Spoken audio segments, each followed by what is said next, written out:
আসসালামু আলাইকুম। আমাদের বাংলাদেশ টাইগার যেটা জিতলো, সেখানে আমাদের বাংলার আরেক টাইগার যেখানে খেলতে গেল আইপিএল, সেখানে ম্যাচ জিতিয়েছেন অসাধারণভাবে। মানে মুস্তাফিজ বাঘের মতো গর্জে উঠছে। মুস্তাফিজ আইপিএলে 3 ম্যাচের জন্য সে গেছে, 3 ম্যাচের জন্য তাকে 6 কোটি টাকায় কিনেছেন, কিন্তু সে ম্যাচটা দারুণ খেলেছেন এবং দলকে জিতিয়েছেন।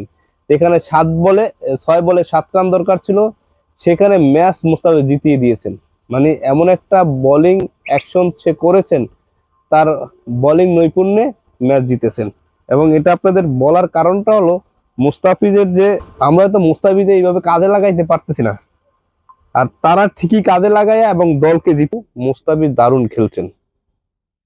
মানে ইন্ডিয়ায় গিয়ে যে আইপিএল খেলতেছেন অসাধারণ। প্রথম ম্যাচেই চমক দেখিয়েছেন।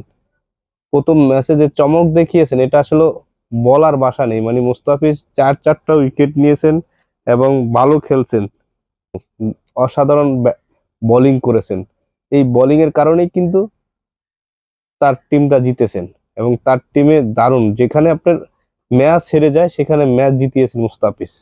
ম্যাচ জিতার যে কৌশল বা মুস্তাফিজের যেভাবে তারা ব্যবহার করতে পারছে, বা তারা যেভাবে মুস্তাফিজের বোলিংটা দিয়ে তাদের ম্যাচটা জিতিয়েছেন, মুস্তাফিজকে যেভাবে মানে তাদের দিক থেকে তারা যেভাবে তাকে ইনক্লুড করেছেন, মানে দলে রেখেছেন, ইনক্লুড করে তারা ম্যাচ জিতিয়েছেন, এটা আসলে হয়নি। শুধু আমি দেখলাম যে বাংলাদেশ দলও সেটা আসলে মুস্তাফিজদের সেটা আসলে এইভাবে করতে পারে না, কিন্তু ইন্ডিয়া নিয়ে কিনে নিয়ে ঠিকই তাকে কাজে লাগিয়েছেন এবং সেই জায়গায় তাকে ইনক্লুড করে ম্যাচ জিতিয়ে নিয়েছেন। মানে তাদের আয়ত্তে নিয়েছেন, রেখেছেন এবং তাকে দিয়ে তাদের দিয়ে যাটা দরকার সেটা তারা উদ্ধার করে নিয়েছেন। মানে তাকে দিয়ে তাদের আশা বা প্রত্যাশা ছিল যে মুস্তাফিজদের নিয়ে বোলিং অ্যাকশনে তাদের যে একটা ব্যাকআপ সেটা লাগবে, সেই ব্যাকআপটা দিয়ে তারা কিভাবে মুস্তাফিজ দিয়ে তারা এই দলকে জিতাবেন বা কিভাবে মুস্তাফিজ তার বোলিং অ্যাকশনটা কাজে লাগাবেন, সেটা তারা প্রমাণ করেছেন আবারও। তো মুস্তাফিজদের সেটা দিয়ে তাকে দল জিতিয়েছেন। এবং দেখছেন দারুণ লাস্ট 6 বলটা, মানে লাস্ট ওভারটায় কি পরিমাণ ঝুঁকি, মানে কি একটা মুহূর্তে তাকে বোলিং করতে দিয়েছে। এটা আসলে আপনি যদি এই সময় বোলিং করেন, আপনার হার্টবিট কাঁপবে যে এই এই আমার কারণে যেন দলটা না হারে। মানে এই 6টা বলে আপনার 7টা রান না কোনো ব্যাপারই না, ইজিলি যদি ম্যাচ জিতার তো হারার প্রশ্নই আসে না। আর সেখানে মোস্তাফিজ দলটাকে জিতিয়েছেন।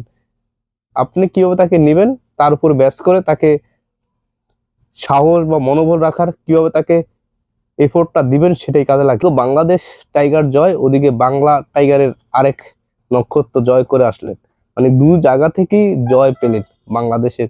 এবং বাংলা দেখেন আমাদের মুস্তাফিজকে ওখানে নেওয়াতে তাদের পেজে যে পরিমাণ ইয়ে করছে, মানে মানে হুমড়ি খেয়ে মানুষ দেখতেছে। কিছু মুস্তাফিজের যে ভক্ত আছে বাংলাদেশ, মানে এই ভক্তের কারণে তারা আসলে অনেকটা সাপোর্টও পেয়েছেন। মুস্তাফিজ বাংলাদেশের জন্য একটা গর্ব, যে সে যে ইন্ডিয়ায় গিয়ে যতটা আইপিএল খেলেছেন ভালো খেলেছেন, সাকিবুল আল হাসানও খেলেছেন ভালো খেলেছেন, কিন্তু মুস্তাফিজকে সবসময় দলে নিতে চায়। কেন নিতে চায়? তার এই মনোবলটা আছে যে মুস্তাফিজ আমাদের এখানে এসে ভালো খেলবেন, বা তার সেই এগ্রেসিভ মনোভাব আছে, বা তাকে দিয়ে সেই কাজটা করিয়ে নিতে পারবে। নাইলে কিন্তু এমনি এমনি আপনার 6 কোটি রুপি দিয়ে তাকে কিনে নেয় না মানুষ। কিনে নেওয়ার তো একটা লজিক থাকে। বিনা কারণ যে 2 কোটি টাকায় কিনে নেয়, 1 কোটি টাকায় কিনে নেয়, তাকে 6 কোটি রুপিতে কিনে নিয়েছেন। তাহলে এবার বুঝেন, তাও লাস্ট সিজনের লাস্টে গিয়ে 3-4টা ম্যাচ খেলতে পারবে। তাহলে এই সিজনে তাকে 6 কোটি রুপিতে কিনে নেওয়া, তার মানে কি তাকে দিয়ে এইভাবেই তারা ওই টাকাটা উসুল করে নিতে পারবে। তাদের যে কাজটা সেটা তাকে দিয়ে করাতে পারবেন। তো মুস্তাফিজ সেটাই তাদের যে কাজের যেটা বেনিফিট বা কাজের যেটা দরকার তাদের, সেটাই মুস্তাফিজ করে দেখিয়েছে এবং দলও জিতেছেন এবং মুস্তাফিজে সেরা ম্যাচও হয়েছেন, ম্যান অফ দ্য ম্যাচ। সবাই ভালো থাকবেন, সুস্থ থাকবেন। আসসালামু আলাইকুম, আল্লাহ হাফেজ।